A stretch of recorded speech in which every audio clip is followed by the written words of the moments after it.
যখন এই পৃথিবী প্রবলভাবে প্রকম্পিত হবে, একদিন হবে তো নাকি, এবং কিয়ামতের আগে আগে বেশি বেশি হবে। কিছু কিছু পাপের কারণেও হবে, তার মধ্যে মাদকদ্রব্য আছে, গান বাজনা বাদ্যযন্ত্র আছে, তার মধ্যে আমানতের খেয়ানত আছে, অশ্লীলতা বেহায়াপনা আছে। যে পাপগুলোর কথা বললাম এগুলোর সাথে কি টাউন হল আগে থেকে সম্পৃক্ত না সম্পৃক্ত না? জি। তো যখন ভূমিকম্প আসবে প্রবল ভাবে, এটা কিয়ামতের ভূমিকম্পের কথা বলা হচ্ছে। ও আখরাজাতিল আরদু আসকালাহা, জমিনের নিচের যে সম্পদ, এই যে সোনা দানা যা খনি আছে, এগুলো আল্লাহ পাক বের করে দিবেন, জমিন বের করে দিবে। ও আখরাজাতিল আরদু আসকালাহা ওয়া ক্বালা আল ইনসানু মা লাহা, মানুষ বলবে পৃথিবীর কি হলো আজকে। ওই দিন যে মানুষগুলো বেঁচে থাকবে তারা বলবে পৃথিবীর আজকে কি হলো। ওয়া ক্বালা আল ইনসানু মা লাহা ইয়াউমাইযিন তুহাদ্দিসু আখবারাহা, ইয়াউমাইযিন তুহাদ্দিসু, বলেন, আখবারাহা। ওই দিন জমিন তার খবর, তার বৃত্তান্ত বর্ণনা করবে। অর্থাৎ জমিনের কোন জায়গায় কি হয়েছে, জমিন সেটা আল্লাহর কাছে সাক্ষী দিবে। সুবহানাল্লাহ। তাহলে আমরা যে স্কুল কলেজে জীব এবং জড় সংজ্ঞা পড়ি, সংজ্ঞাটা ভুল, তাই না? কি সংজ্ঞাটা কি? সংজ্ঞাটা ভুল, আসলেই ভুল। জমিনকে আমরা কি বলি? জড় পদার্থ, তাই না? কিন্তু জমিন কাল কিয়ামতের মাঠে আল্লাহর সামনে সাক্ষী দিবে কোন জায়গায় কি হয়েছে।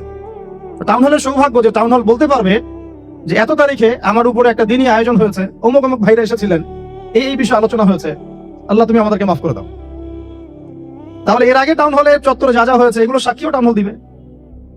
এখানে কনসার্ট হয়েছে, ওখানে গান হয়েছে, ওখানে নাচ হয়েছে, ওখানে ললিত কলা হয়েছে, ইত্যাদি ইত্যাদি। এখন শিল্প সংস্কৃতি দোহাই দিয়ে যদি আপনি আল্লাহর বিরুদ্ধাচরণ করতে চান তাহলে তো আমার কিছু বলার নাই। যদি শিল্প সংস্কৃতি দোহাই দিয়ে আপনি আল্লাহর বিরুদ্ধাচরণ করতে চান তাহলে তো আলোচনার দরকার নাই। কিন্তু এগুলো আল্লাহ রাব্বুল আলামিনের সামনে প্রমাণ পেশ করা হবে, জমিন তার খবর বৃত্তান্ত বর্ণনা করবে। তাহলে আজকের এই আয়োজনটাও রেকর্ডেড থাকতেছে ইনশাআল্লাহ। কিয়ামতের মাঠে আপনারা দেখতে পারবেন, আমরা দেখতে পারবো। টাউন হল এই কারণে সৌভাগ্যবান যেখানে বইমেলার আয়োজন করা হচ্ছে, ইসলামিক বইমেলা। তারপরে সূরাটা বলেন, তারপরে আর কি? ইয়াউমাইযিন তুহাদ্দিসু আখবারহা, হাতে পড়তে হবে তোর ভাই। হ্যাঁ, ইয়াউমাইযিন ইয়াসদুরুন নাস আশতাতান লিয়ারাউ আ'মালাহুম, ওই দিন মানুষ দলে দলে বের হবে, জমিন ফুঁড়ে মানুষ দলে দলে বের হবে যাতে তাদের আমলনামা তাদেরকে দেখানো যায়। আমলনামা কত সূক্ষ্ম হবে আল্লাহ পাক সেটা পরের আয়াতে বলছেন। আমলনামাটা কতটা সূক্ষ্ম হবে আল্লাহ পাক বলছেন, ফামান ইয়া'মাল মিসকালা যাররাতিন খায়রান ইয়ারা, এই অনুপরিমাণও যদি কোনো সৎ কাজ কেউ করে থাকে সেটাও তার আমলনামায় দেখানো হবে। সুবহানাল্লাহ। অনুপরিমাণ অর্থাৎ ধরেন আপনি একজন মিসকিনকে 1 টাকা দান করেছেন, এটাও আমলনামায় আছে। অথবা আপনি আপনার মুসলিম ভাইয়ের দিকে তাকিয়ে হেসেছেন, মুচকি হাসি দিয়ে তাকে অভ্যর্থনা জানিয়েছেন, এটাও আমলনামাতে আছে। আবার চোখ দিয়ে একটা মেয়ের দিকে আপনি বদনজর দিয়েছেন, ওইটাও আমলনামাতে আছে। নাউযুবিল্লাহি মিন যালিক। তাহলে যার আমলনামায় অনুপরিমাণ সৎকর্ম থাকবে সেটাও দেখানো হবে। ওয়া মান ইয়া'মাল মিসকালা যাররাতিন শাররান ইয়ারা, আর কারো আমলনামায় যদি এই অনুপরিমাণও কোনো অন্যায় থাকে সেটাও দেখানো হবে। তো এই আয়াতটা বা এই সূরাটা দিয়ে আলোচনা শুরু করলাম এই কারণে যে আজকের এই বই মেলাটা এই অঞ্চলটাকে আলোকিত করে রাখলো। যদিও আমরা যদি দেখতাম যে এখানে একটা কনসার্ট হচ্ছে এবং নামি দামি কোনো ব্যান্ড শিল্পী এসে এখানে গান গাচ্ছে, হ্যাঁ, একদম গিটার প্লে করছে, ড্রামস প্লে করছে, নাচ হচ্ছে, তখন দেখতেন যে এখানে লোকের সমাগম আরো বেশি হতো। লোকের সমাগম কি হতো? বেশি হতো। তো এই যে একটা জাহালাত, এর পিছনের কারণটা কি? কেন কেন দুনিয়াবি কোনো লালসা দেখলে মানুষ ছুটে আসতেছে, আর কেন এখানে তুলনামূলক উপস্থিতি কম? এটার কারণটা কি? কারণ হচ্ছে ইলমের অভাব। কারণ কি? ইলমের অভাব, জ্ঞানের অভাব। আর এই জ্ঞানটাকেই মানুষের মাঝখানে ছড়িয়ে দেওয়ার জন্যই এই কিতাব কেন্দ্রিক আয়োজনগুলো হয়ে থাকে। দার্স হয়ে থাকে, খুতবা হয়ে থাকে, তালিম হয়ে থাকে, মাদ্রাসায় মক্তবে পড়ানো হয়, স্কুল কলেজ ইউনিভার্সিটিতে পড়ানো হয়, জ্ঞান কেন্দ্রিক, যাতে করে মানুষ জ্ঞানী হয় এবং দুনিয়া এবং আখিরাতের হাকিকত বুঝতে শিখে, কোনটাতে তার চিরস্থায়ী কল্যাণ সেটা সে বুঝতে শিখে। তো ইলম কেন্দ্রিক কথা যদি বলতে হয়, আগে আপনাদেরকে কয়েকটা ঘটনা শোনাই। আপনাদের ধৈর্য আছে তো নাকি নাকি সংক্ষিপ্ত করব? আচ্ছা, আমাদের আদি পিতার নাম কি? এই ঘটনা থেকে আলোচনা শুরু করেন। আজকে থেকে ধরেন লক্ষ কোটি বছর আগে, কত কোটি বছর আমরা জানি না, আল্লাহ রাব্বুল আলামিন একা ছিলেন, একা। তিনি সর্বপ্রথম সৃষ্টি করলেন আরশে আযীম। কি সৃষ্টি করলেন? আরশ আল্লাহ রাব্বুল আলামিনের একটা এমন স্বতন্ত্র সম্মানিত একটা সৃষ্টি, যেটা সবচেয়ে বড় সৃষ্টি, এর চেয়ে বড় কোনো সৃষ্টি নাই। এমনকি কিয়ামতের মাঠে এই আরশের ছায়া আল্লাহ রাব্বুল আলামিন 7 শ্রেণীর মানুষকে ছায়া দিবে। সুবহানাল্লাহ। ওই 7 শ্রেণী সম্পর্কে আমরা অন্য হাদিসে পড়ে নিব, অনেকে হয়তো জানেন। সেখানে ন্যায়পরায়ণ শাসক থাকবেন, তারপরে যুবক থাকবেন, যুবক শ্রেণী যারা যৌবন কালটা আল্লাহর ইবাদতে কাটিয়ে দিয়েছে। সুবহানাল্লাহ। যে নারী একজন যুবককে আহ্বান করেছে খারাপ কাজের জন্য, কিন্তু যুবক বলেছে যে আমি রাজি না, আমি আল্লাহকে ভয় করি, সেই যুবকও আরশের ছায়া পাবে ইনশাআল্লাহ। তারপরে সেই দুই ভাই বা ব্যক্তি যারা একে অপরকে আল্লাহর জন্য মহব্বত করে, তারাও আরশের ছায়া পাবে। এমন ব্যক্তি যে গোপনে দান করে, মানে ডান হাত দিয়ে কি দান করছে বাম হাত জানে না, তারাও আরশের ছায়া পাবে। এমন ব্যক্তি যে অন্ধকারে বা একাকী আল্লাহ পাককে স্মরণ করে এবং চোখ দিয়ে দরদর করে পানি পড়তে থাকে, এই ব্যক্তিও আরশের ছায়া পাবে। এরকম প্রায় 7 শ্রেণীর মানুষ আরশের ছায়া পাবে। আরশ সৃষ্টি করার পরে আরশটা ছিল পানির উপরে। কোথায় ছিল? পানির উপরে। সূরা হুদের মধ্যে আছে। আমি শুধু রেফারেন্স গুলো আপনাদেরকে সূরাগুলো বলে দিব, বাসায় গিয়ে আপনারা পড়বেন। প্রত্যেকটা আয়াত কিন্তু এখানে ধরে বলার সময় নাই আর কি আমার কাছে। তো আরশটা ছিল পানির উপরে। এরপরে আল্লাহ রাব্বুল আলামিন আসমান এবং জমিন সৃষ্টি করেছেন 6 দিনে। পুরো মহাবিশ্ব আল্লাহ রাব্বুল আলামিন সৃষ্টি করেছেন কত দিনে? 6 দিনে। ফি সিত্তাতি আইয়াম, 6 দিনে। এখন সৃষ্টি করার পরে আল্লাহ রাব্বুল আলামিন কলম সৃষ্টি করেছেন। কি সৃষ্টি করেছেন? কলম। ইলমের সাথে যে কলমের সম্পর্ক, এটা একটু পরে আরো ক্লিয়ার হবে আপনাদের কাছে। আল্লাহ পাক কলম সৃষ্টি করে বলেছেন উক্তুব, কলম তুমি লিখো। কলম তো আমাদের সংজ্ঞা মতো জড় পদার্থ, তাই না? হ্যাঁ, তো আল্লাহ পাক বলছেন কলমকে তুমি লিখো। তো কলম কথা বলছে, মাযা আকতুব, আমি কি লিখবো? আল্লাহ পাক বলছেন লিখো, কিয়ামত পর্যন্ত যা যা হবে সব লিখে ফেলো। এরপর আল্লাহ রাব্বুল আলামিন লাউহে মাহফুজের মধ্যে একদম from the very beginning till the last day of judgement প্রত্যেকটা কথা লাউহে মাহফুজে লেখা আছে। এমনকি আপনার কার সাথে বিয়ে হবে সেটাও, কয়টা বাচ্চা কাচ্চা হবে সেটাও। তাই এত অস্থির হওয়ার দরকার নাই, রিজিকে যা আছে আসবে ইনশাআল্লাহ। লেখা যদি হয়ে থাকে আসবে না? আসবে ইনশাআল্লাহ। সবর। তো এই জন্য মুমিনদেরকে বলা হয়েছে তোমরা কখনো হতাশ হবে না, কারণ তাকদীর লেখা হয়ে গেছে, হতাশ হওয়ার কোনো কারণ নাই। একটা প্রবণতা আমরা সমাজে দেখছি আত্মহত্যার। ইয়াং জেনারেশনকে আমরা নসিহত করবো যে ভুলেও নিজের জীবনকে বিসর্জন দিতে যাবেন না। আল্লাহ রাব্বুল আলামিন আপনাদেরকে সৃষ্টি করেছেন তার ইবাদত করার জন্য এবং তার জমিনে তার দিনটাকে প্রতিষ্ঠা করার জন্য। খেলায় আপনার জীবনটা নষ্ট করবেন না, ঠিক আছে ভাই? আল্লাহ বোঝার তৌফিক দান করে। তো কলম সৃষ্টি করার পরে কিয়ামত পর্যন্ত সব লেখা হয়ে গেছে। এখন আমাদের এই পৃথিবীতে তো মানুষ ছিল না, ছিল? এদিকে মনোযোগ দেন। এই পৃথিবীতে কি আগে মানুষ ছিল? এই পৃথিবীতে আগে কি ছিল তাহলে বলেন? হ্যাঁ, মাশাআল্লাহ। এই পৃথিবীতে আগে কি ছিল? এখন ওরা নাই। সবার সাথেই কিন্তু একটা করে আছে, কমপক্ষে কয়টা করে?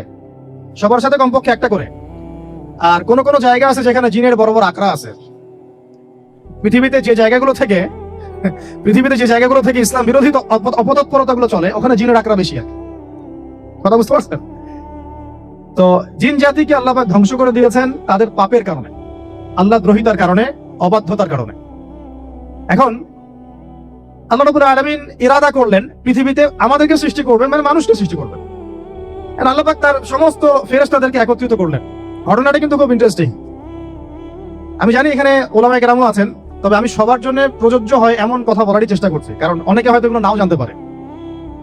তো আল্লাহ পাকের ভাষায় আমি যদি বলি, আল্লাহ রাব্বুল আলামিন বলছেন বা'দা আউযু বিল্লাহি মিনাশ শাইতানির রাজীম ওয়া ইয ক্বালা রাব্বুকা লিল মালায়েকা ইন্নী জাঈলুন ফিল আরদি খলিফা। হে নবী মুহাম্মদ সাল্লাল্লাহু আলাইহি ওয়াসাল্লাম, তুমি স্মরণ করো সেই সময়ের কথা যখন আল্লাহ তোমার রব সমস্ত ফেরেশতাদেরকে ডেকে বলেছিলেন যে ইন্নী জাঈলুন ফিল আরদি খলিফা, আমি জমিনে মানে পৃথিবীতে আমার খলিফা পাঠাতে চাই।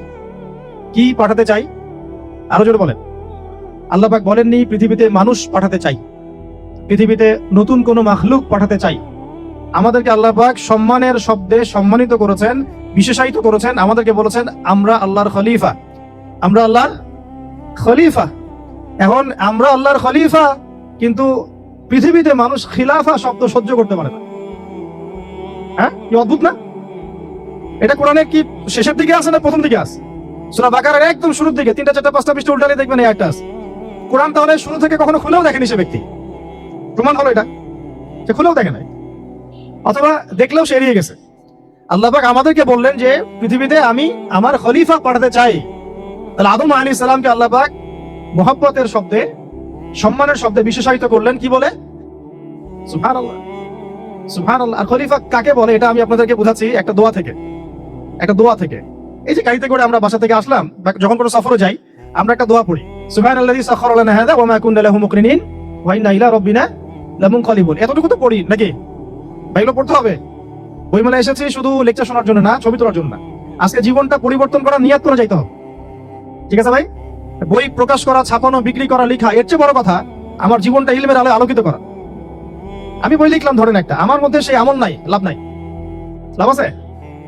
আমি বই ছাপাইছি 100, 200, 500, 1000, আমি নিজেই আমল করি না, হবে? আগে আমল জরুরি। ইলমের সাথে আমলটা খুব বেশি জরুরি। আলেম তাকেই বলা হয় যে ইলম অনুযায়ী আমল করে। আল্লাহ পাক বলেন, লিমা তাকুলুনা মা লা তাফআলুন, তোমরা এমন কথা কেন বলো যে আমল নিজেরাই করো না? কাবুরা মাকতান ইনদাল্লাহ আন তাকুলু মা লা তাফআলুন, আল্লাহর কাছে সবচেয়ে গর্হিত একটা অপরাধ, তোমরা একটা কথা বলবা কিন্তু আমল করবা না।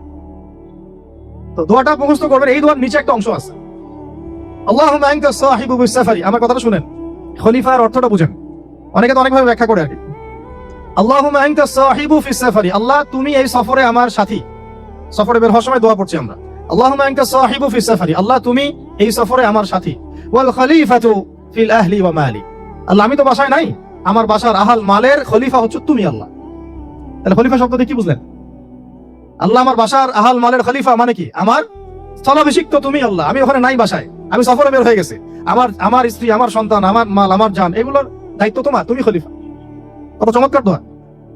তাহলে পৃথিবীতে আমি আমার খলিফা পাঠাতে চাচ্ছি, তার অর্থ কি? আল্লাহ রাব্বুল আলামিন এই পৃথিবীতে আমাদেরকে তার প্রতিনিধি বানিয়েছেন। সুবহানাল্লাহ, সুবহানাল্লাহ।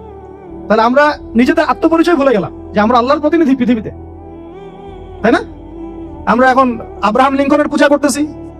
আব্রাহাম লিঙ্কনের পূজা তো বুঝেন না আপনারা, এটা হচ্ছে ওই যে সোকল ডেমোক্রেসি পূজা। আল্লাহ পাক বলছেন, ওয়াল্লামা আদামাল আসমাআ কুল্লাহা, আল্লাহ বলছেন আমি আদমকে এই মহাবিশ্বের যত নাম আছে, নাউন্স, ইসম, সব শিক্ষা দিয়েছি। সুবহানাল্লাহ। এই মহাবিশ্বের যত নাম, এখানে ইসম শব্দের অর্থ কিন্তু জ্ঞান। ইসম মানে কি? এখানে জ্ঞান। মহাবিশ্বের যে জ্ঞানগুলো আছে, এই জ্ঞানগুলো আল্লাহ পাক আমাদের আদি পিতাকে শিক্ষা দিয়েছেন। আমাদের আদি পিতাকে আল্লাহ নিজে শিক্ষা দিয়েছেন। সুবহানাল্লাহ। সৃষ্টিগতভাবে আমরা জ্ঞানী ছিলাম না, আল্লাহ পাক আমাদেরকে জ্ঞান শিক্ষা দিয়েছেন। আমরা ফিলোসফির বইগুলো খুললে দেখবেন ওখানে বুদ্ধিবাদ নামে একটা মতবাদ আছে। মানে তারা বলে যে মানুষ সৃষ্টিগতভাবেই একজন বুদ্ধিদীপ্ত প্রাণী। এটা ভুল কনসেপ্ট। সৃষ্টিগতভাবে আমাদের মধ্যে জ্ঞান ছিল না, আল্লাহ পাক আমাদেরকে জ্ঞান শিক্ষা দিয়েছেন। কথা বুঝতে পারছেন? একটা মতবাদ তাদের আছে অভিজ্ঞতাবাদ, মানে মানুষ অভিজ্ঞতা থেকেই শিখে। আর কাছে সমন্বয় মতবাদ, আপনারা দেখলে অনেকে পড়েছেন হয়তো। এর বাইরে যে একটা মতবাদ আছে যে আল্লাহ পক্ষ থেকে ওহী ভিত্তিক মানুষ জ্ঞান শিখে, এই মতবাদ কোনো দার্শনিকের বইয়ে স্থান পেল না। কি আফসোস, কি আফসোস। অথচ মুসলিম ঘরে দার্শনিক তারা, আমরাও পড়েছি ভাই 4 বছর। এই কারণে গেলেই কি আফসোস। আল্লাহ পাকের ওহীর পক্ষ থেকে যে জ্ঞান আসতে পারে, এইটা কনসেপ্টই নাই। অথচ এখানে কোরআনে আল্লাহ পাক বলেন, ওয়াল্লামা আদামাল আসমাআ কুল্লাহা, আমি আল্লাহ আদমকে সমস্ত নাম শিক্ষা দিয়েছি। সুবহানাল্লাহ। এরপরে এই যে জ্ঞান আদম আলাইহিস সালামকে আল্লাহ পাক শিক্ষা দিলেন, এর ফলশ্রুতিতেই আল্লাহ পাক বললেন যে ওয়াইয কুলনা লিল মালাইকা উসজুদু লি আদম, হে ফেরেশতারা তোমরা এখন আদমকে সিজদা করো। কি? ফেরেশতাদেরকে দিয়ে আল্লাহ পাক আমাদের পিতাকে সিজদা করালেন। কিসের মানদণ্ডে? কিসের কারণে? জ্ঞানের কারণে। জ্ঞানের কারণে ফেরেশতাদেরকে আল্লাহ পাক বললেন যে এই নামগুলো বলে দাও তো তোমরা। তারা বলতে পারলো না। তারা বলল লা ইলম আল্লাহুম্মা লা ইলমা লানা ইল্লা মা আল্লামতানা, আল্লাহ আমাদের তো সেই জ্ঞান নাই, শুধু ওইটুকু জ্ঞান আছে যা আপনি আমাদেরকে শিখিয়েছেন।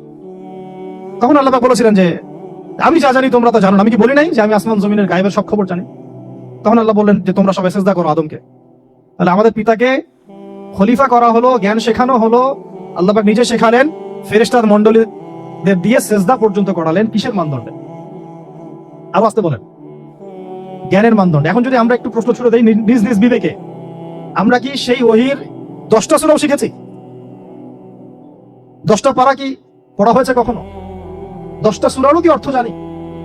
অনেকে তো 10টা আয়াতের অর্থ জানি না। আমরা কি সেই ওহীর 10টা হাদিস শিখেছি? তাহলে আমরা কোথায় সম্মান খুঁজতেছি? পশ্চিমাদের কাছে? বলেন। সত্যি সবচেয়ে আফসোস লাগে আমার একটা জিনিস, যে মুসলিমরা আমরা এখন আমাদের আত্মপরিচয় ভুলে যাচ্ছি। আর আল্লাহ পাক আমাদেরকে যেখানে সম্মান রেখেছে ওইখানে সম্মান না খুঁজে আমরা অন্যের দাসত্বের সম্মান খুঁজতেছি। আল্লাহ আমাদেরকে বোঝার তৌফিক দান করেন। এটা অজ্ঞতার কারণে হচ্ছে। আমাদের কাজ তাদেরকে সচেতন করা বা তাদেরকে মেসেজ পৌঁছে দেয়া। আমরা উগ্র পন্থা অবলম্বন করবো না, আমরা হিকমার সাথে প্রজ্ঞার সাথে মানুষকে বোঝানোর চেষ্টা করবো। এগুলো বোঝানোর অংশ। এখন আচ্ছা, একটা কথা আপনাদেরকে বলি, একটা কথা আমি মাঝখানে মিস হয়ে গেছে। এই যে আল্লাহ পাক আমাদেরকে খলিফা করে পাঠিয়েছেন, খলিফার কাজ কি? প্রশ্ন না? আমাদের কাজ কি তাহলে? এই কাজটা আল্লাহ পাক আবার ব্যাখ্যা করেছেন সূরা সদের মধ্যে। কোন সূরায়? সূরা সদ। সদ নামে একটা সূরা আছে, সূরা ইয়াসিনের আগে পরে পাবেন। তো এখানে আল্লাহ পাক আরো একজন নবীকে তার খলিফা বলেছেন, সেই নবীর নাম দাউদ আলাইহিস সালাম। কি নাম? আর খলিফার কাজটা কোথায় পাবেন, কোন সূরায় ভাই বলেন? সূরা সদে আল্লাহ পাক দাউদ আলাইহিস সালামকে খলিফা সম্বোধন করে বলছেন, ইয়া দাউদ। কি চমৎকার আহ্বান, ইয়া দাউদ, হে দাউদ, ইন্না জাআলনাকা খলিফাতান ফিল আরদ। দেখো আমি আল্লাহ তোমাকে পৃথিবীতে খলিফা করেছি। কি করেছি? খলিফা করেছে। তোমার কাজ কি শোনো, ফাহকুম বাইনান নাসি বিল হক। বোঝার চেষ্টা করেন একজন খলিফার কাজ কি। খলিফা মানে আল্লাহর প্রতিনিধি, জমিনে যে দায়িত্বশীল, অন্য মানুষের উপরে যে দায়িত্বশীল, তার কাজ ফাহকুম বাইনান নাসি বিল হক, মানুষের মাঝে ন্যায় বিচার প্রতিষ্ঠা করবে, এটা তোমার কাজ। তাহলে এখন যারা আমরা এই জায়গায় আছি বা ভবিষ্যতে আসবো, আরো কাল আগাতে থাকবে, সময় আগাতে থাকবে, নতুন নতুন নেতৃত্ব আসবে, সবার ফাংশন একটাই, ফাহকুম বাইনান নাসি বিল হক। আমাদের কাজ হবে মানুষের মাঝখানে কি করা? ন্যায় বিচার, বিচার ফয়সালার ক্ষেত্রে ইনসাফ করা, ন্যায় বিচার করা। তো ন্যায় বিচার তো এখন জাদুঘরে আছে নাকি? হ্যাঁ, কোন কোন ক্ষেত্রে আমরা চাই না যে ন্যায় বিচার জাদুঘরে যাক। আমরা চাই আবারও ন্যায় এবং সাম্যের সমাজ প্রতিষ্ঠা হোক।